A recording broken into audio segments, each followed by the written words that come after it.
E no episódio de hoje vamos trazer um assunto inédito nesse podcast, viu, Lara? Exatamente. Inclusive, não sei se vocês perceberam, os nossos últimos 2 podcasts também foram assuntos inéditos e esse também não vai ser diferente, esse podcast de hoje.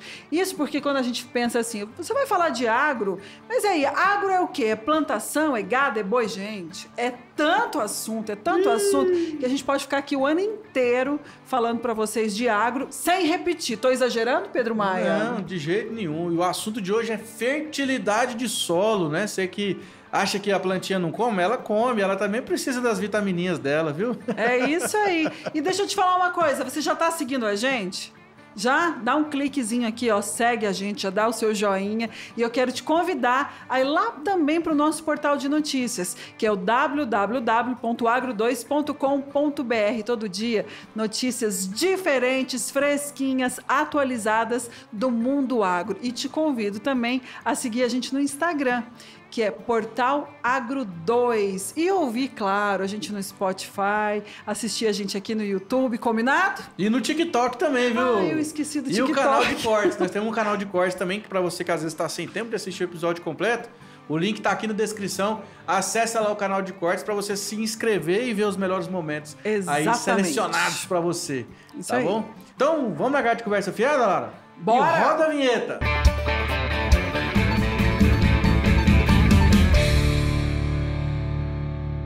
Bom dia, boa tarde, boa noite. Seja muito bem-vindo para mais um episódio desse querido podcast Agro 2. É isso aí, mais um podcast com assunto inédito. A gente vai falar, como disse o Pedro, sobre essa fertilização do solo, fertilizantes e tudo que engloba esse assunto. Vamos aqui destrinchar hoje. Quem é o nosso convidado, Pedro? É isso aí, então hoje trouxemos um engenheiro agrônomo que é do Paraná, mas que formou em Piracicaba e mora em Goiânia. Tá? Ele já andou pelo Brasil todo e tem um vasto conhecimento aí na área de fertilidades de solo. Trabalha hoje numa grande multinacional, que é a Mosaic Fertilizantes, e hoje vai abrilhantar a gente aqui com muito conhecimento e sabedoria sobre o assunto. Como é que você tá, Paulão? Tudo bem, prazer estar aqui com vocês. Antes de mais nada, né, queria parabenizá-los pela iniciativa do Agro 2. Já sigo vocês nas mídias aí. Falar sobre agro é sempre um prazer, ainda nesse modelo de podcast aqui, né? Fantástico, um prazer enorme estar aqui com vocês hoje. Que bom, Obrigado, nós que agradecemos a sua presença aqui conosco hoje. E a nossa intenção aqui do Agro, do portal Agro 2, é para que esse assunto ele seja levado de maneira simples, de maneira fácil, para que as pessoas entendam, para que as pessoas se interessem e que para o conhecimento chegue para todos. E o portal Agro é só lá no Instagram, viu? Aqui é Agro 2, só para corrigir. Obrigada, viu, pela sua presença. Eu tenho certeza que vai ser uma hora aí de grandes conhecimentos que você vai passar para todos que estão nos vendo e nos escutando. Espero que sim, possa levar alguma informação aí para o público do Agro 2 sobre fertilidade do solo, fertilizantes, um tema que está em pauta, né, nesse momento do agronegócio. Espero contribuir com esse tema importante. Tamo junto. Paulo, então me conta aí, quem que é o Paulo Lazzarini? O que é um agrônomo sênior? O que o Paulo fez? Como é que o Paulo está aqui hoje? Vamos lá. Tem tempo para falar? Tem tempo. Tô brincando. Bom, eu sou filho de agrônomo, né, que trabalhava com fertilizantes, né, no interior do Paraná. Naquela terra roxa. Naquela terra roxa, o famoso nitossolo, né? E inspirado nele, eu também segui os passos, né? Fui estudar na Exalc, em Piracicaba, me formei lá, segui durante toda a graduação a área de solos, de fertilidade dos solos, nutrição de plantas. Fiz parte de um grupo do professor Godofredo Cesarvich, né? Que é um renomado professor aí na área. E depois segui a carreira acadêmica, né? Fiz um mestrado em solos e nutrição de plantas e fui convidado para ser docente numa fundação de ensino em São João do Boa Vista, no interior de São Paulo, para assumir a cadeira de fertilidade do solo, né? Que já era um sonho de ser professor, né? E fiquei nessa função por 5 anos, né? 5 anos como docente. Ajudamos a... Já emendou do mestrado e já foi dar aula. Isso. A ideia era ficar 1 ano como docente, né? E depois voltar para o doutorado, só que me apaixonei tanto pela carreira ali acadêmica que... Ficou. tive que dar uma reajustada na rota. Mas isso aí, pelo que eu estou entendendo aqui do que você está falando, desde pequeno já estava meio claro para você que seria agrônomo ou veterinário, zootecnista, alguma coisa do agro. Isso, já estava isso bem claro para mim, seguia os passos do meu pai, né? E a carreira acadêmica veio por conta do mestrado? Isso. Desde a graduação eu já gostava bastante tinha esse sonho de ser docente, né, de ser professor, gostava muito de estar com pessoas, né, grupos Passar seu conhecimento também, auxiliar.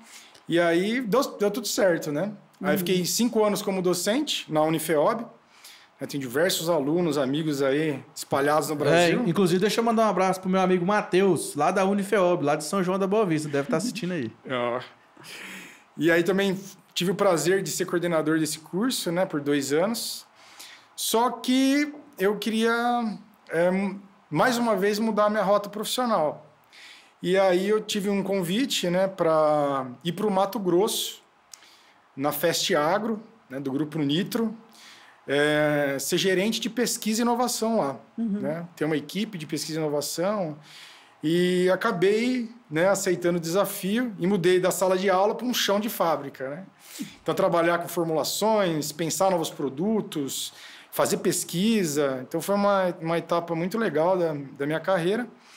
E nesse período curto, fiquei 1 ano e pouquinho na Fest Agro, né? Fui convidado para ser agrônomo da Mosaic. E que também, né, meu pai trabalhou numa outra empresa de fertilizantes, né, na década de 80, 90. E a Mosaic sempre teve esse renome, né? Mosaic é americana? É uma empresa americana, né? Uma multinacional americana. Atua em mais de 40 países. E isso aí, na hora que eu recebi o convite, né? Fiquei muito feliz, né?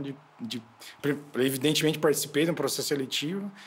E atuo há 1 ano e 4 meses na Mosaic, aí, numa área estritamente técnica dentro da companhia. Né? Então, tudo que é relacionado a questões técnicas sobre os fertilizantes, fertilidade do solo, treinamento... Formulações. Nosso time... Ou seja, você é aquele cara que você fala assim, faz para mim um 10-10-10, você vai lá e monta os ingredientes. Nós somos parte da equipe mas também atuamos nessa... Como é uma companhia muito grande, né? Diversos atores aí participam dessa construção. Segmentações, né? Segmentações, cada um na sua cadeira. Mas a nossa área, que é a gestão de serviços técnicos, a gente tem um olhar...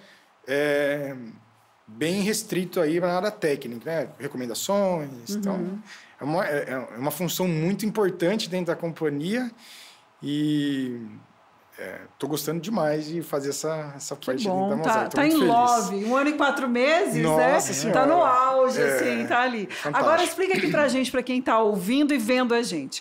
O que seria fertilidade do solo? Quando a gente se fala, porque assim, na visão simplista, a gente até comentou aqui algumas vezes, as pessoas acham que a comida vem do supermercado. Então as pessoas também acham que o plantio, é só colocar a semente e cresce a planta. Mas a gente sabe que existe o solo fértil. O que seria esse solo fértil, o solo ideal? Todo solo, ele necessariamente precisa ser preparado para receber uma plantação ou não? Ou depois que ele passa por uma primeira colheita, aí deve ser feita essa preparação. Como é que funciona isso? Explica para a gente esse solo fértil. Vamos lá. Então, o que é um solo fértil, né? Basicamente, a gente separa o estudo do solo, né, num tripé, que é a física do solo, a química do solo e a biologia do solo. Né? Então, o solo que é fértil, né, ele tem a possibilidade aí de produzir, de você cultivar, né?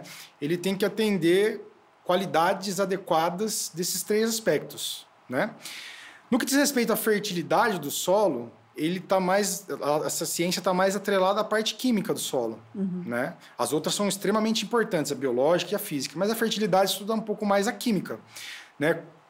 Como que estão os nutrientes, os elementos, como que está a acidez desse solo, né?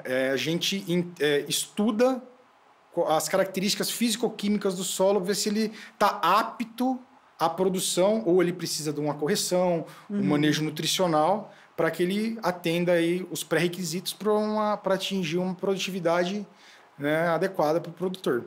Então, fertilidade estuda mais a parte química, entende aí do solo, das capacidades e limitações de cada solo, né? Perfeito. Mais voltadas para a química. Hein, Paulo? E aí, hoje a análise de solo, ela é o exame laboratorial que a gente faz para ver o check-up, né, do solo, para entender como é que estão os níveis de fertilidades, né? E você me corrige se eu estiver errado, mas hoje ele está dividido em macro e micronutrientes, não é isso? Que a gente pega ali os macros, que são os grandões, digamos assim, né? Que é o nitrogênio, fósforo e potássio, e tem os micros, né? Que são o zinco, molibdênio, manganês, né? E vários outros.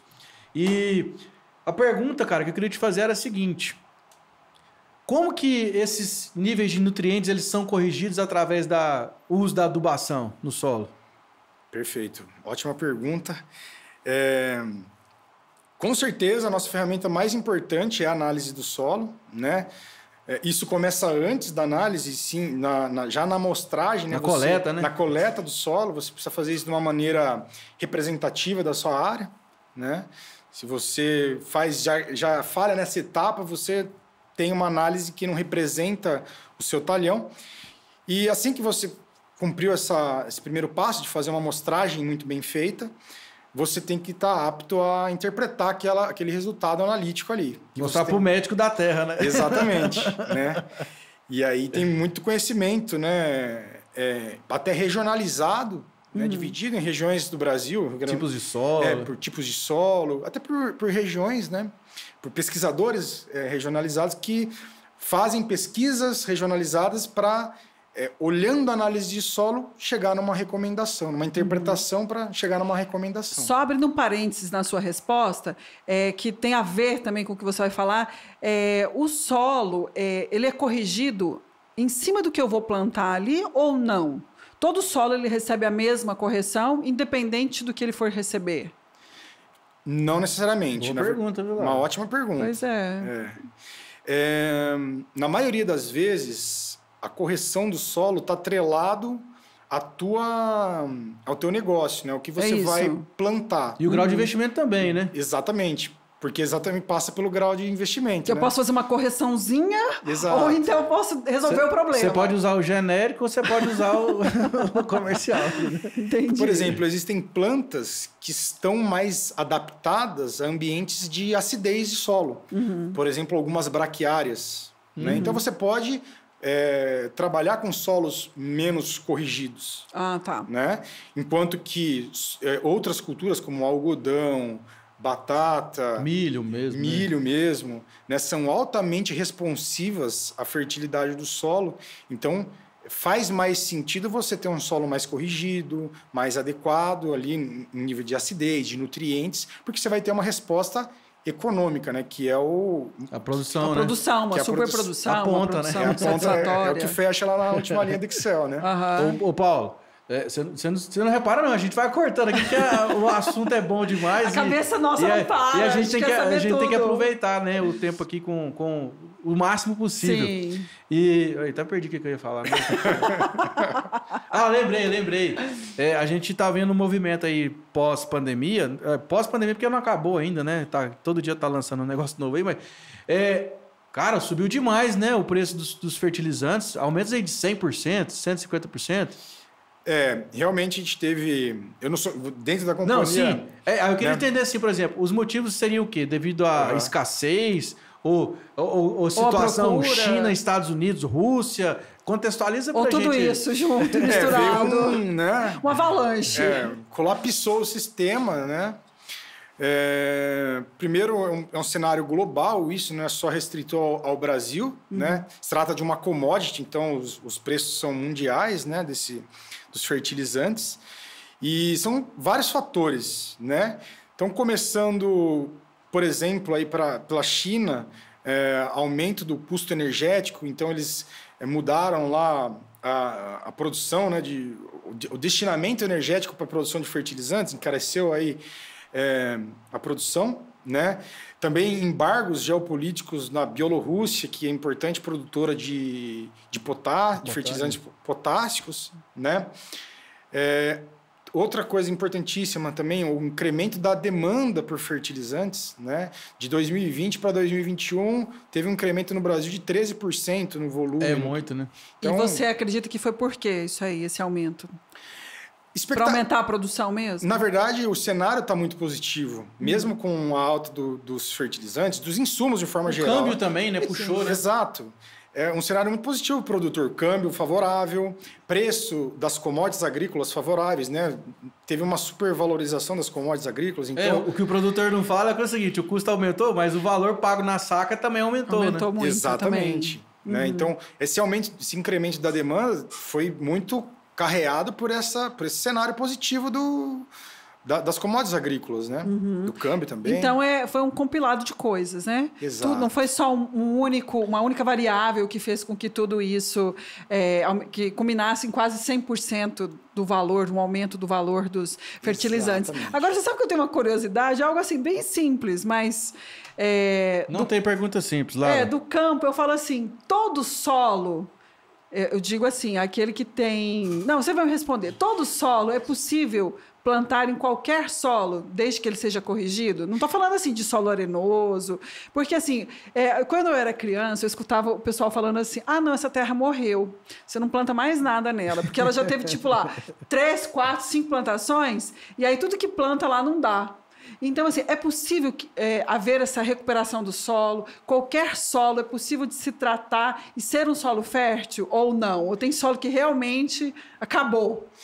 Legal essa pergunta. Na verdade, até nas minhas primeiras aulas de fertilidade do solo, puxava esse... É uma curiosidade, É né? uma ótima curiosidade, na verdade, porque a gente tem uma falsa ideia, né, de que os solos brasileiros, né, a sociedade tem essa visão, né, que são ótimos solos. Que tudo que planta dá. Tudo que planta dá, até pelas cartas, né, do descobrimento, né? Sim. A terra que tudo dá.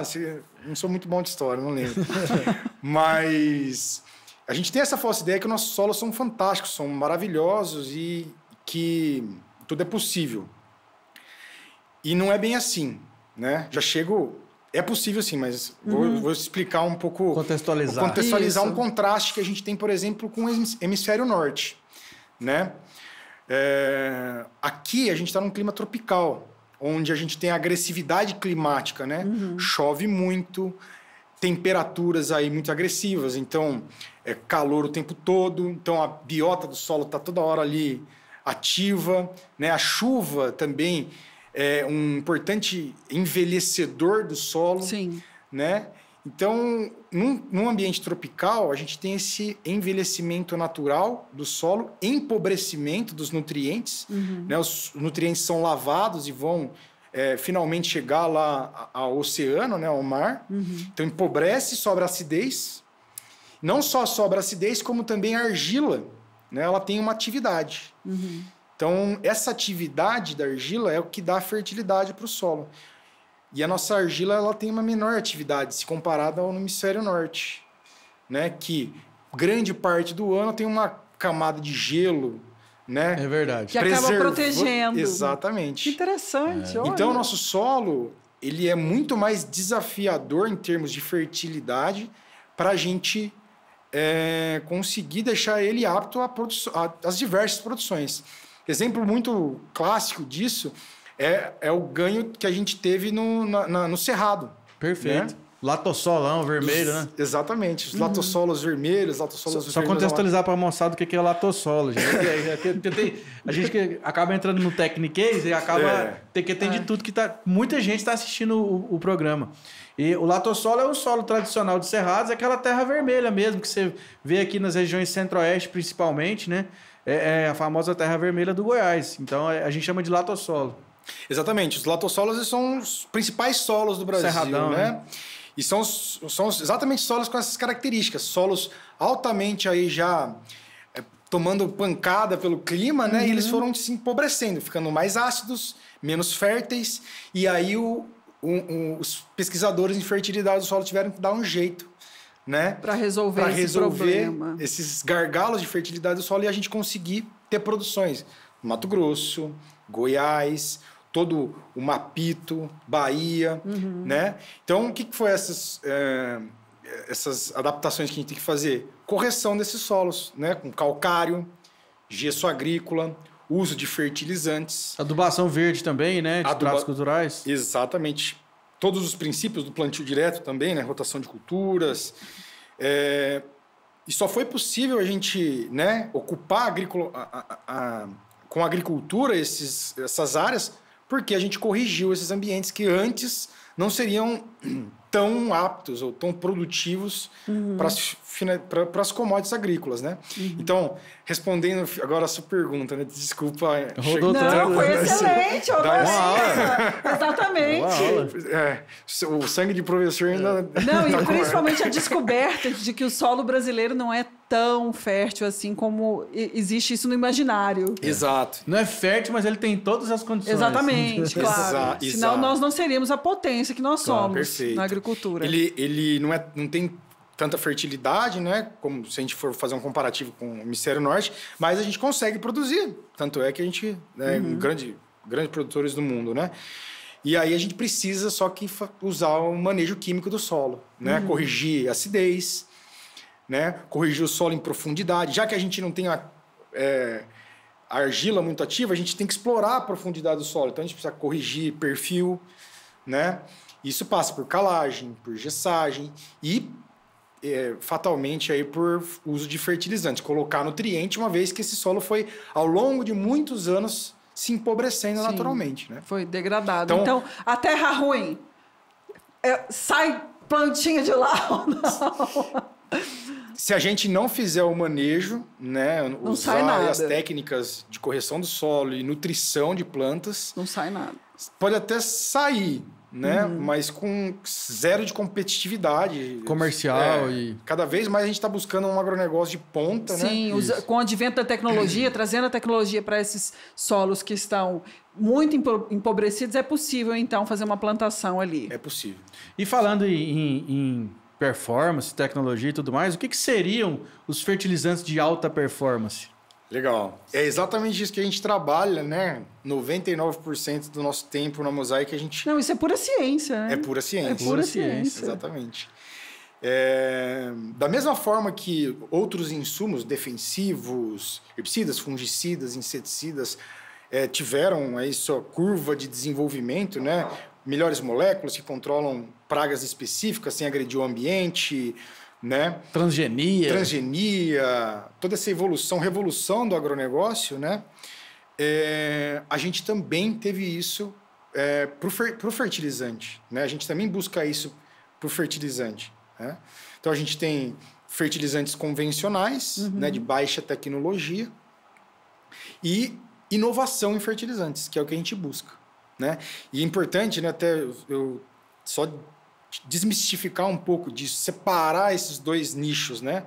O nicho de defensivos agrícolas e de fertilizantes, né? Ótimo. Porque a sociedade também confunde muito esses dois aspectos, né? E até, entre aspas, que metem o pau no fertilizante, porque atrelam muito aos defensivos. Acho que é a mesma coisa, só que é diferente. Exatamente, né? Os fertilizantes, a gente está colocando nutrientes, como se a gente estivesse comendo, né? Suplementação. Ele não tem nenhum prejuízo? O fertilizante não tem nenhum prejuízo para nós no consumo desses... Exatamente. Quando a gente utiliza, né, o fertilizante da maneira correta, né, com doses certas, fontes certas, local de aplicação correto, né, que são os 4 Cs do uso de fertilizantes, né? A gente não tem perigo nenhum de contaminar o alimento para trazer para casa. Ou até mesmo contaminar o ambiente, né? Que é cada vez mais relevante para o agronegócio, a gente ter uma agricultura limpa, né? Então, separar esses dois nichos é muito importante, né? A sociedade tem que olhar o fertilizante como um alimento para as plantas, né? A gente não consegue fazer agricultura sem colocar, né? Já contamos todo o histórico dos nossos solos, né? As limitações desse solo, então a gente tem que colocar fertilizante. Então a gente está colocando lá sais, basicamente, né? De origem bem natural mesmo, que estão nos minerais, nas rochas, né? E para nutrir o que falta, que não tem no solo, né?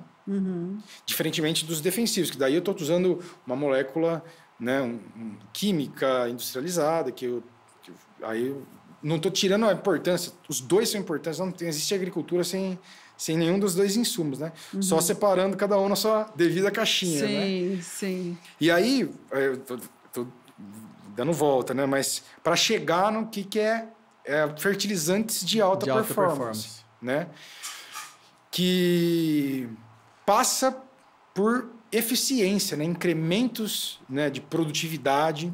Então, por que os fertilizantes de alta performance vão incrementar a produtividade? Porque eu estou colocando esses nutrientes, né, de maneira com que eles sejam maximizados a eficiência de absorção pela planta. Ou seja, mais disponíveis. Maior disponibilidade, né? Então, ele é mais, por exemplo, tem maior solubilidade. Então, se ele é mais solúvel, o nutriente que está lá no grânulo de fertilizante, ele vai para a solução, né, do solo e a planta bebe, né? A planta absorve aquela água e junto com vem os sais, os nutrientes. Então, se um fertilizante tem uma boa fonte, ele tem uma alta performance, ele vai ser mais solúvel, aquele nutriente vai estar mais disponível. Não só isso, né? Eu tenho que pensar também que a planta ela tem um ciclo, né, de vida. Então, eu não posso pensar e eu só tenho poucos momentos para adicionar o fertilizante. Então, além de eu ter que colocar o nutriente para atender aquele momento inicial de desenvolvimento, eu preciso que esse nutriente esteja disponível ao longo do ciclo, né? A planta, quando está lá no período de florescimento, de enchimento de grãos, ela tem uma demanda altíssima por fertilizantes, por nutrientes. É a hora mais importante, né? É uma dos momentos mais importantes e críticos. Então, eu preciso que o nutriente esteja presente ali.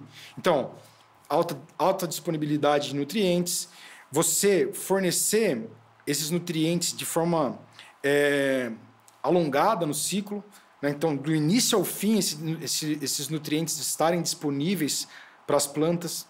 Outra coisa, você no começo, né, Pedro, falou dos macro e micronutrientes, isso passa pela tecnologia de fertilizantes. A gente colocar num grânulo ou num big bag diversos elementos, né? Não só nitrogênio, não só fósforo, não só potássio, mas explorar todos os macro e micronutrientes que são importantes para a planta, né? A gente não pode só comer só ter cálcio, só ter fósforos.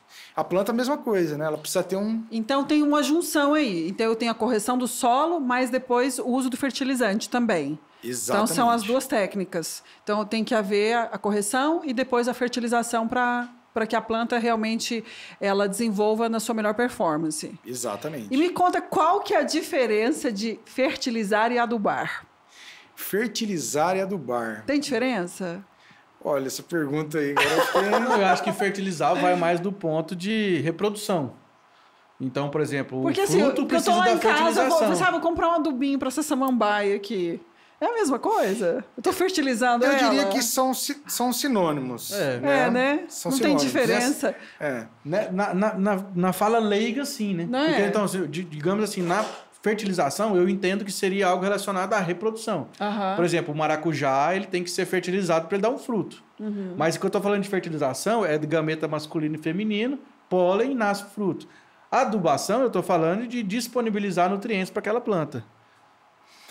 É a minha visão. Eu achei que ficou meio confuso. Eu posso, por exemplo, fazer uma fertilização do solo ou fazer uma adubação do solo, né? Colocar nutrientes. É a mesma coisa. São praticamente sinônimos. Excelente questionamento, viu, lá? Você bugou minha mente. Se você quiser ser mais chique, você fala assim, ó, eu vou fazer uma fertilização do solo. Porque eu fiquei pensando, eu falei assim, nossa, porque eu escutava tanto, né, minha mãe falar assim, não, vou comprar esse adubo para colocar na grama. Fertilizar a grama. E o fertilizar, esse termo parece que ele é exclusivo pro agro. Fertilização. Pegando a etiologia da palavra, de fertilizar o solo, né? De tornar aquele solo fértil. Multiplicação. Que também tem a ver com reprodução. Também. É isso, gente. É isso. Resumindo isso, vamos mudar esse assunto agora. Mas, Paulo, me conta. E quais... A gente falou isso aí. Tudo que, lógico, a planta vai ter o benefício de ter esse nutriente disponível. Vai ter uma melhor performance. Vai produzir mais. E aí, quando eu passo para o produtor? Porque o produtor também ele tem que ter o benefício econômico. Ele tem que ter algum tipo de benefício também utilizando essas tecnologias. Você concorda? Perfeito. né, o produtor ele não compra qualquer coisa, né? Ele só vai, evidentemente, investir naquilo que traz retorno para ele, né? E a gente tem acompanhado o mercado desses fertilizantes de alta tecnologia, alta performance, né? E tem a cada ano incrementado a adesão aí, né, do produtor no uso desses fertilizantes de alta tecnologia. A agricultura está competitiva, o preço da terra está maior, então você tem que buscar maiores produtividades. E isso passa pelo uso de tecnologia, né? E fertilizante está nesse pacote tecnológico, né? De 2020 para 2021, a gente aí incrementou em 20% o volume aí de compra de o produtor optar por um fertilizante de alta tecnologia. Né? Por que ele opta por isso? Para incrementar em produtividade.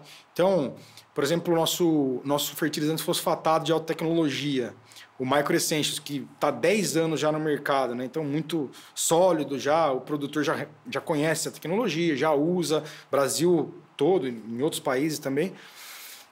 Por que ele opta por usar um Micro Essentials frente a um outro fertilizante convencional? Porque ele já reconhece o incremento que ele vai ter de produtividade. É um investimento maior que ele vai ter, né? Porque está comprando tecnologia, mas ele vai ter um retorno em produtividade. E, Paulo, eu acho também que uma visão importante que o produtor ele tem que ter, quando a gente fala de fertilização de solo, fertilidade do solo, é que a visão ela tem que ser de longo prazo, né? Então, isso é uma construção constante. Né? Não é jogar o adubo hoje e amanhã a terra... Uau, né? Tem que ir ano após ano, fazendo os tratos culturais, manejando... Era até isso que eu ia perguntar, se a cada nova colheita é o mesmo tratamento. Perfeito, excelentes perguntas, porque, na verdade, você vê uma curva, né, de evolução nossa, de produtividade, né, de incremento de produtividade ao longo desses anos. No Cerrado isso é muito claro, né? Quanto que a gente foi evoluindo, né, subindo degraus aí, e tudo isso... sem você avançar em tecnologia, é impossível, né? E começa na fertilidade do solo, né? Por que tem esses incrementos de produtividade? Porque você vai, ano a ano, né, manejando, enriquecendo esse solo em nutrientes, em matéria orgânica.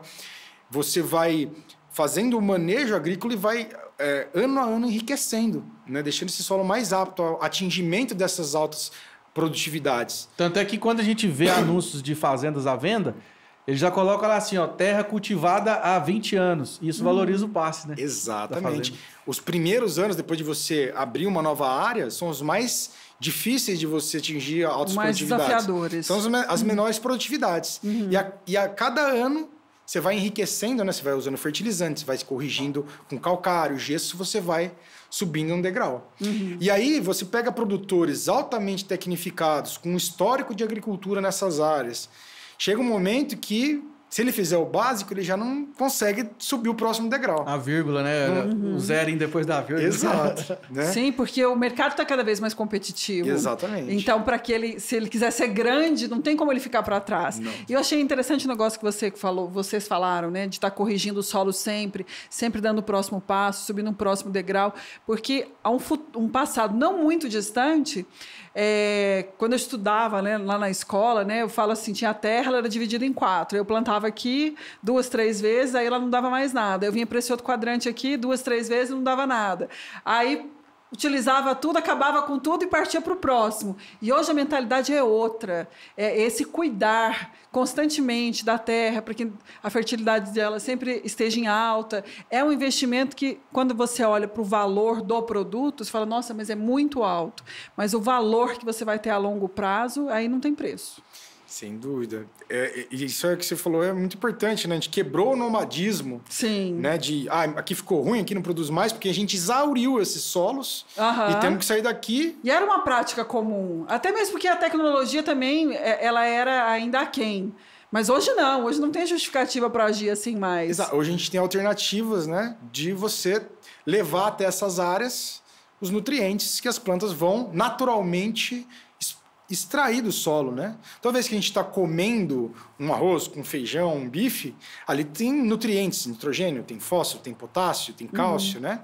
Diversos elementos. Da onde que vieram essencialmente esses elementos? Vieram da planta ou vieram do gado que comeu a planta, e esses nutrientes que estão no gado e na planta vieram do solo, né? E toda vez que eu colho, eu estou removendo esses nutrientes da minha área.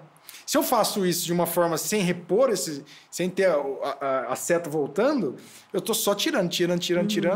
Uma hora vai me empobrecer esse solo, eu não vou conseguir mais. E a qualidade também do alimento. Sem dúvida. Fica comprometida. Exatamente. Produtividade, qualidade, sanidade dos vegetais, né?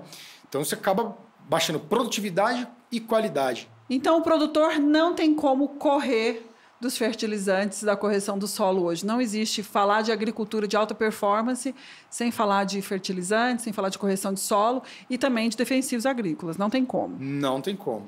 Não tem como.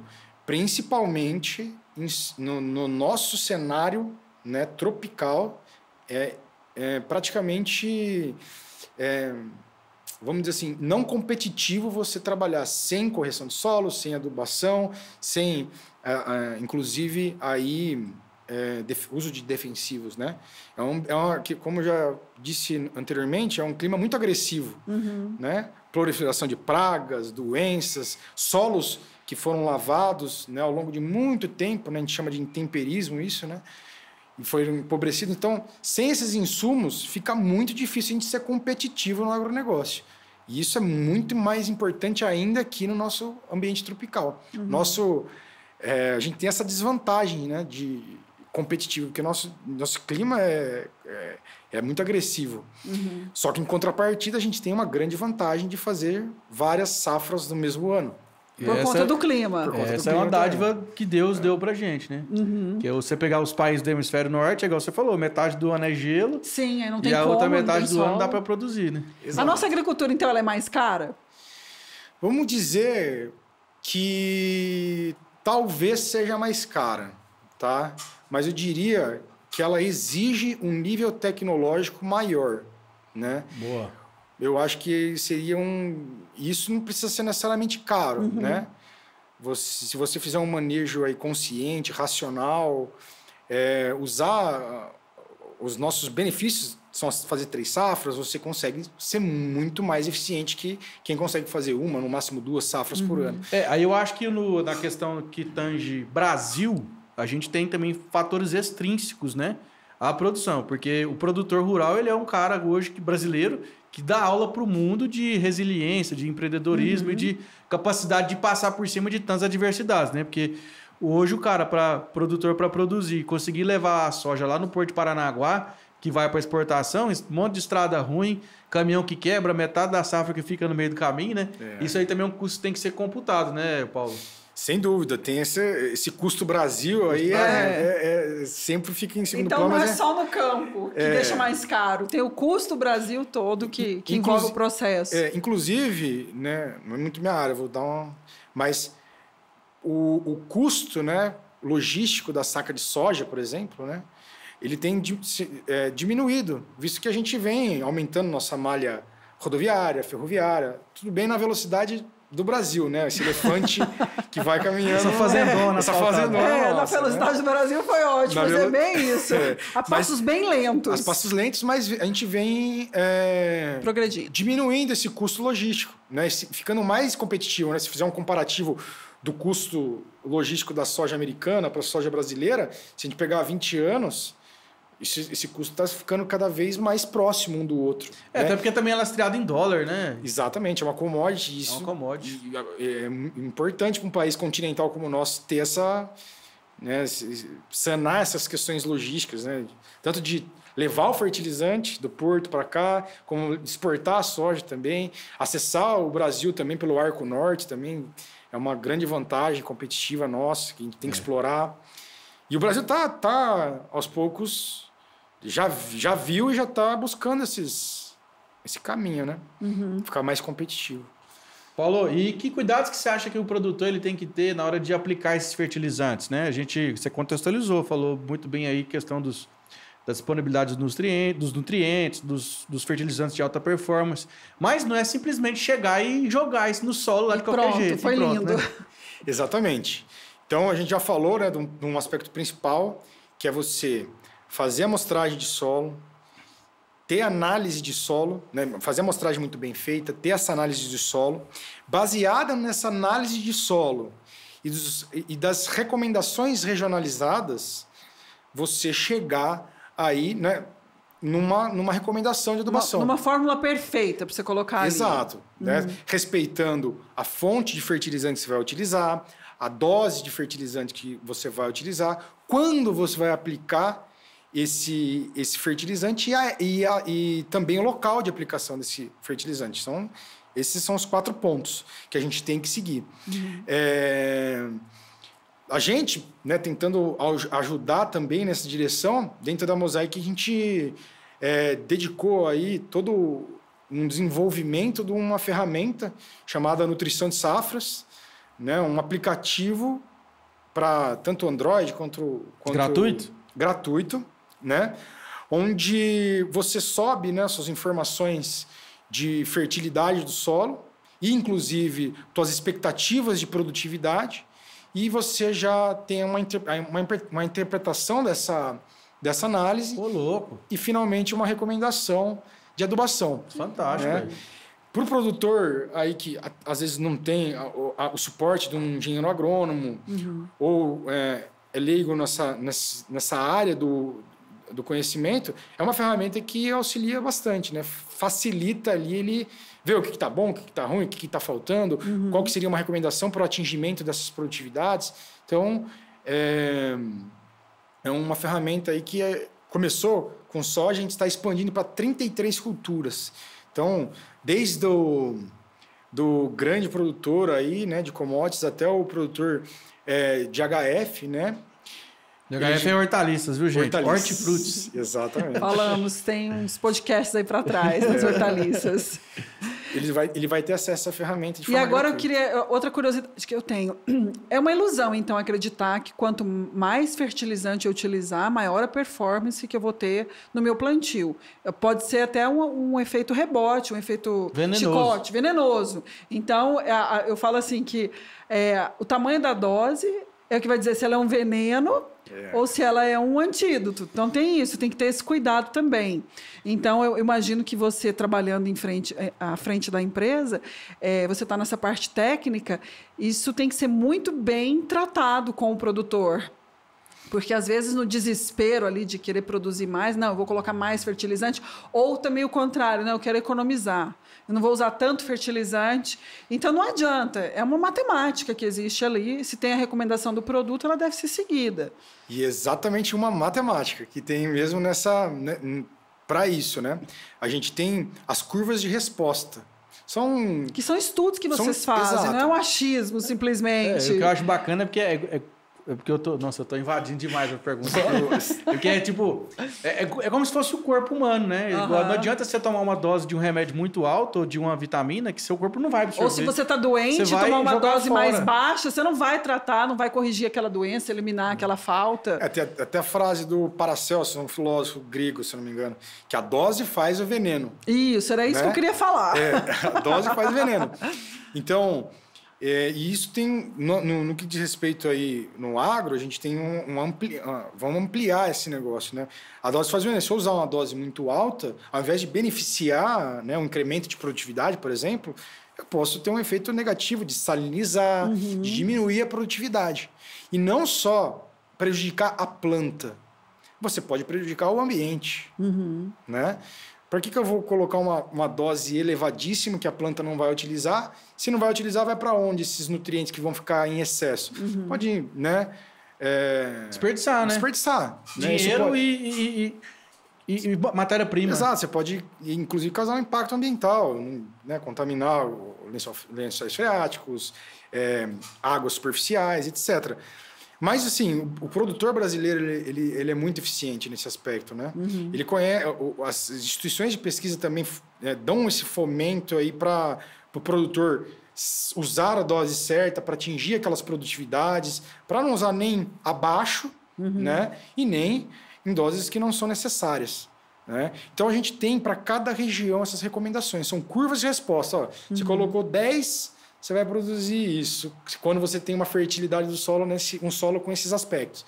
20, você vai produzir isso. Então, você vai vendo... o máximo é isso. O máximo que você né? E a cada vez que você vai subindo, né, atingindo as produtividades próximas ao potencial produtivo daquela planta, vai ficando mais difícil de você incrementar. Tá. Paulo, deixa eu só... Gabi, anota aí que essa vai pro corte, que essa pergunta que eu tenho certeza que todo mundo que está assistindo aqui já fez alguma vez na vida, Lara. Me conta, eu quero saber que pergunta que é essa. Você vai na loja de produtos agrícolas, você fala assim, me dá um 10, 10, 10. Paulão, eu queria que você explicasse para a galera que está assistindo, né? Porque tem um pessoal leigo também, o que significa 10, 10, 10 e o que são esses números na adubação? Legal. Uma ótima pergunta. É uma dúvida aí corriqueira, né? Que a gente responde. Você também queria saber essa, né, Lara? Demais. Você pode me ensinar agora, inclusive. O que é um 10, 10, 10? O que é esse 30 aí? Não é 30, né? É 10, 10, 10. Exato. São porcentagens de nitrogênio, fósforo e potássio, né, que tem nessa fórmula. Então, quando eu falo 10, 10, 10, é uma fórmula de fertilizante. Então, o 10, 10, 10, ele tem 10% de nitrogênio, 10% de fósforo, como P2O5, e 10% de potássio na forma de K2O. Então, vamos supor que eu tenha 100 quilos, né, de um fertilizante.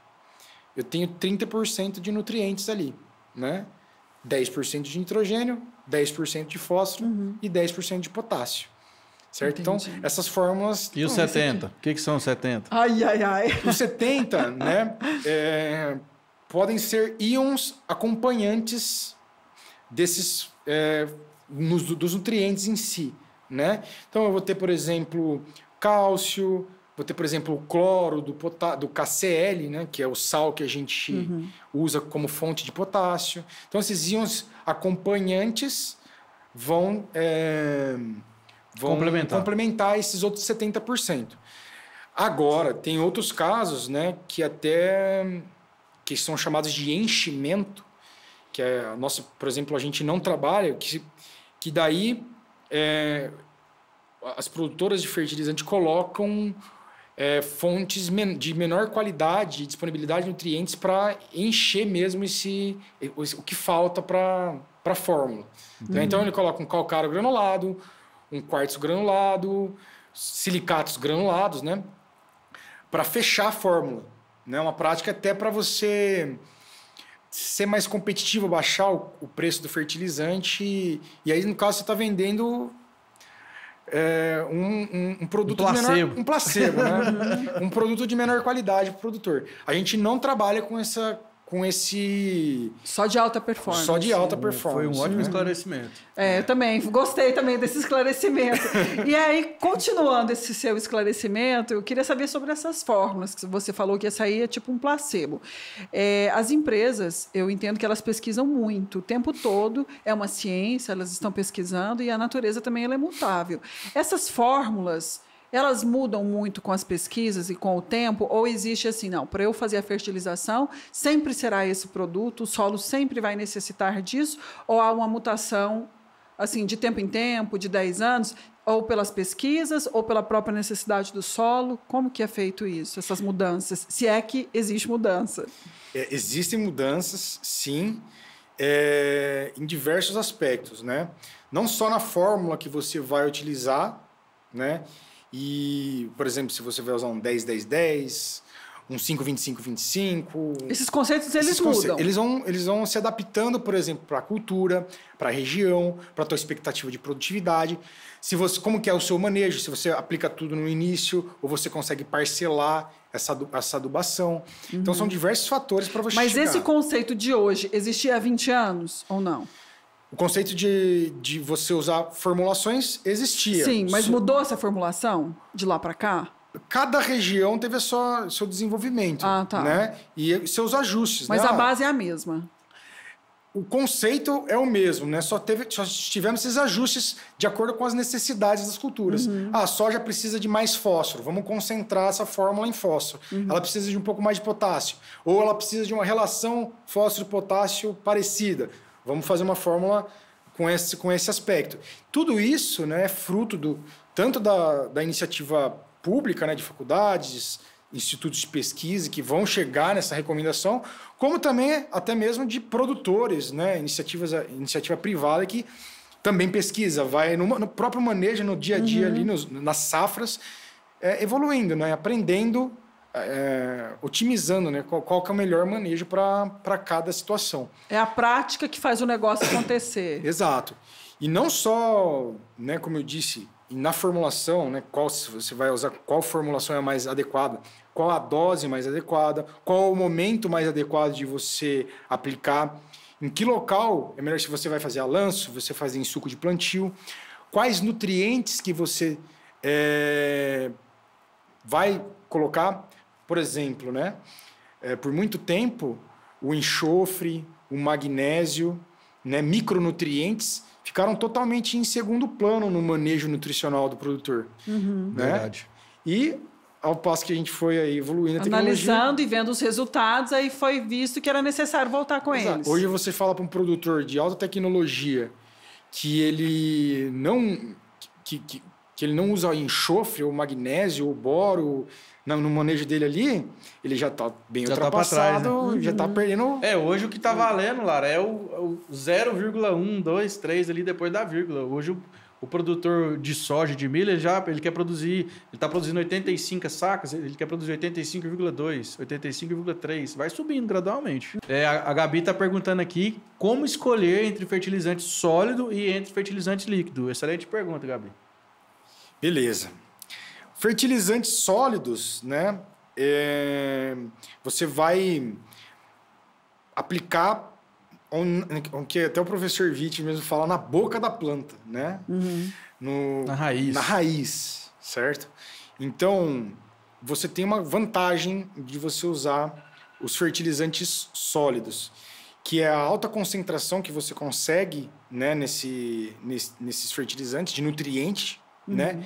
Que, por exemplo, um fertilizante fluido ou líquido você não tem a mesma possibilidade, né? Então, a quantidade de nutrientes que você consegue via adubação sólida é superior, muito superior ao que você consegue via fertilização fluida ou líquida, né? Via folha, por exemplo. Então, tem esse diferencial. Você consegue dar bastante comida para a planta usando adubação sólida. E a adubação foliar seria um complemento, né? Uma suplementação, principalmente de nutrientes que são necessários em pequenas quantidades pelas plantas, os micronutrientes. Né? Então, eu posso usar isso de uma forma líquida, aplicando, né, via folha. Só que tem um detalhe. Existem alguns nutrientes que eles têm uma baixa eficiência quando eu aplico na folha. Então, tem essa questão. Né? E grande parte dos nutrientes que eu aplico no sistema radicular, na boca da planta, a eficiência é maximizada. Né? Então, pegar um micronutriente importantíssimo, que é o boro. Né?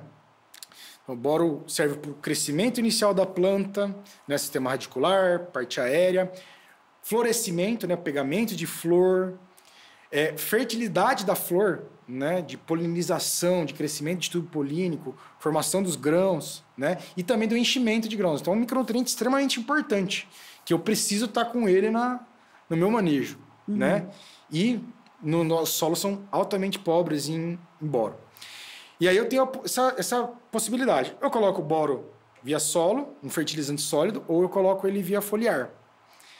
Então, qual que é o limitante? Quando eu coloco o boro na folha, o boro é até absorvido, só que ele não consegue atingir as partes novas da planta, onde ele é extremamente importante, porque ele não consegue caminhar por dentro, né? Por dentro da planta, numa via chamada via floemática, né? De floema.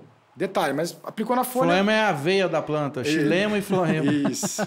Eu lembro dessa aula. Você sabe o que eu tô achando aqui um barato? Eu vou ter que falar, gente, eu não tô aguentando.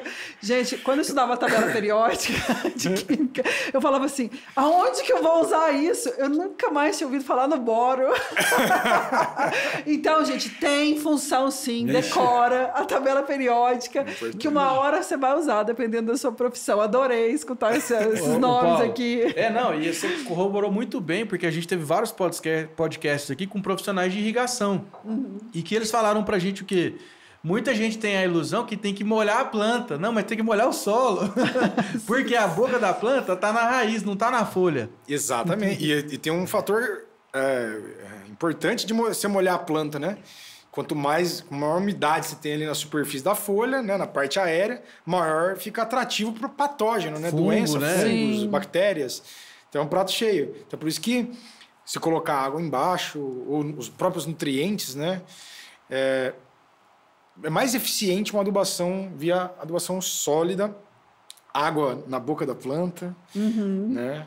Até por isso que a fruticultura no Nordeste é tão competitiva, porque você tem uma fruta de muita qualidade. Você não irriga Fertirrigação, né? fertirrigação, você coloca água na boca da planta, não chove, né? Você tem uma sanidade muito alta das plantas, né? Saindo um Show pouco de bola. Mas, né? Você tem uma fruta de melhor qualidade. Dá uma Que aula. girada Não, é o aqui, que eu né? falei, eu tô aqui também viajando, que eu viajei na tabela periódica e agora eu tô falando, gente, uma aula de ciência mesmo. Nós estamos falando de ciência da maneira mais, assim, simples, conceitual, de fácil entendimento. E eu adorei, eu tô aqui aprendendo coisas que até então eu nem sabia. Esse negócio que você falou de colocar o adubo, ou ele líquido, ou ele sólido, o que é melhor, fez tanto sentido, assim como aguar as plantas. Na verdade, o mais importante disso tudo é consultar sempre o engenheiro agrônomo. Para que você saiba, como o Paulo explicou pra gente, quando usar o quê. E por quê, né? E mesmo porque tá muito caro. Se a gente for parar para pensar, Esse é o ponto principal. né? tá muito caro. Então tem que usar com consciência e com sabedoria o que você estiver usando para ser bem aplicado, para você ter ali o melhor, extrair o melhor e para que não vire um veneno, como você disse. E hoje a gente está mais no cenário, né, dos produtores caminharem para uma racionalização do uso, né, visto de incremento de preço, né, sustentabilidade, etc. E só que, né, a gente tem que alertar isso, é importante de ele não fazer isso de forma aleatória, né? Então, importantíssimo consultar um engenheiro agrônomo cada vez mais especializado, né? Fertilidade do solo, irrigação, fitossanidade. É uma área, a agricultura é super complexa, né? E para adubação a mesma coisa, consulta um agrônomo que sabe direcionar, né, uma recomendação, principalmente para esse cenário de custos altos, né? Para ele não... eu vou reduzir 100% da área, fazer uma padronização do manejo, né? Considerar tudo a mesma coisa, mas fazer isso de uma forma inteligente, né? Racional, para que ele não comprometa a tua produtividade, né? 60% da produtividade passa pelo uso de fertilizantes, né? E se ele corta o fertilizante de uma forma muito brusca, né, ou de uma forma genérica e feita de uma forma muito mal feita mesmo, né, sem critérios, ele pode aí perder produtividade e rentabilidade, né? A gente aí fez um compilado de resultados, né? Foram quase 70 campos de pesquisa com instituições, né, de universidades, né, que a Mosaic tem parceria. E a gente viu aí uma redução de produtividade, né, em áreas que não usavam, por exemplo, fósforo ou potássio, de, em média, 25%. É muita coisa. É muita coisa, né? Então, eu acredito que a gente, sim, nesse ano, principalmente desafiador, a gente tem que ser mais criterioso, mais analítico, mas, ao mesmo tempo, correr responsável. Correr de recomendações muito... extremas. Isso, né? De boteco, né? De conversa de padaria. Exatamente. Nada contra os padeiros, os botegueiros. Bom, Paulão, eu queria agradecer, cara, pela aula que você deu pra gente aqui hoje. Foi muito boa. Eu fiquei eufórico aqui, eu achei sensacional esse assunto, uma pauta interessantíssima. E muito obrigado pelo seu tempo aqui conosco, que foi fantástico. Obrigada, viu, pela sua disposição. Foi uma aula muito interessante mesmo. A gente nunca tinha trazido esse assunto aqui e você discorreu assim de maneira brilhante. Obrigada pela sua disposição. Eu que agradeço o convite, a participação. Vou continuar acompanhando e divulgando o Agro 2, né, da Mosaic para os meus alunos. Vou, com certeza... difundir aí o trabalho incrível que vocês estão fazendo. Gostei muito de participar, me senti muito à vontade e agradeço em nome da Mosaic a participação. Show de bola. E quem quiser encontrar a Mosaic nas redes, encontrar o Paulo também, deixa os arrobas aí. @nutrição de safras, né? Isso a gente tem no YouTube, no Instagram, Temos o site também, Nutrição de Safras, onde a gente divulga aí, notícias, informações de manejo de fertilidade do solo. Então, dá uma googlada lá, Nutrição de Safras, você vai achar Instagram, vai achar YouTube, vai achar o nosso site. Um site extremamente técnico, que a gente coloca lá informações importantes para o produtor, né? O meu Instagram é @prof.paulo.lazzarini, Lazzarini. Lazzarini com 2 Z, né? Isso, já te adicionei, vocês dois, né? Show de bola. E podem me seguir o Nutrição de Safras, a gente sempre tá colocando informações legais lá nessa área de fertilidade do solo e fertilizantes. Que coisa boa. E o seu, Pedro? Qual que é o seu? O meu é @porpedromaia. Já segue lá, meu querido, minha querida. É isso aí. O meu é @larabrito.com. E o nosso? .br, não. Larabrito.real. Já tá meio doido. E o nosso Instagram, qual que é? Portal Agro 2. Combinado? Gente, ó, a campainha tá tocando, tô me chamando pra ir embora. Beijo pra vocês, fiquem com Deus e até o próximo. Tchau!